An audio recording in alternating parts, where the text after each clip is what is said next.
ஒட்டுமொத்த காலேஜில் இருக்க இளைஞர்களும் உங்க வீடு தேடி வருவாங்க, ஞாபகம் வச்சுக்கோங்க. நான் இப்ப என்ன தப்பு பண்றேன் இப்படி தேடிக்கிட்டு இருக்காங்க?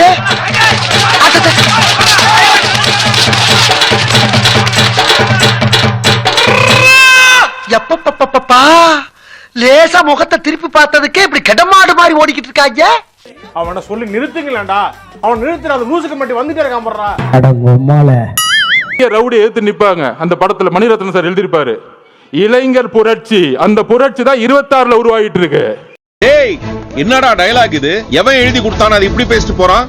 2026 மட்டும் கிடையாதுங்க, 2021 திமுகவுக்கான எதிர்ப்பு அலை தமிழ்நாட்டில் வீசிக்கொண்டுதான் இருக்கிறது.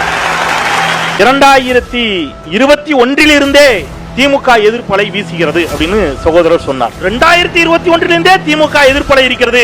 2021 திமுக எதிர்ப்பலை இருந்துச்சுன்னா உங்க தலைவர் ஏங்க சைக்கிள்ல போய் திமுகவுக்கு மறைமுகமாக வாக்கு கேட்டார்?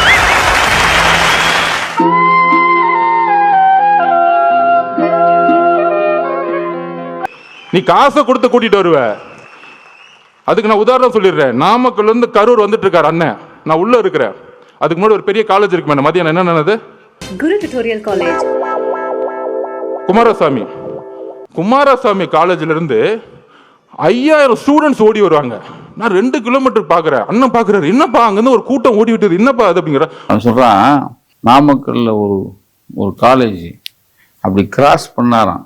இவங்க நொன்ன கிராஸ் பண்ணா 5000 பேர் வந்தாங்க. ஒட்டுமொத்த காலேஜும் ஓடி வராங்க. அதுல போன் வேற எடுத்துட்டு வராங்க, கத்தி எடுத்துட்டு போன் எடுத்துட்டு வந்துட்டு இருக்காங்க. அதுல நண்பர்களே, இதுதான் மிகப்பெரிய விஷயம். அதுல 5000 பேர்த்துல 3000 போது பெண்கள். என்ன வேணாலும் சொல்லுவீங்க மூதேவி, அதாவது கூட்டத்தை வச்சு முதலமைச்சர் ஆயிட முடியாது. குமாரசாமி காலேஜுக்கு இத அதுல மொத்தத்துக்கே படிக்கிறதே 3500 பேர் தான். ஒரு 5000 அடிச்சு விடுறாரு. அதுல பாதி, அதாவது 55% ஆண்கள், 45% பெண்கள். இவரு 3000 பேர் பெண்கள். காவல்துறையை பார்த்து பயப்படுற நினைச்சிட்டு இருக்கீங்களா? எங்களுக்கு எந்த பயமும் இல்ல. என்னடா முகத்தையும் உடம்பையும் முறப்பா வச்சிருக்க? கால கடகடன் ஆடுது. பில்டிங் ஸ்ட்ராங், பேஸ் மட்டும் கொஞ்சம் வீக். மறக்காம சர்ப்ரைஸ் பண்ணுங்க.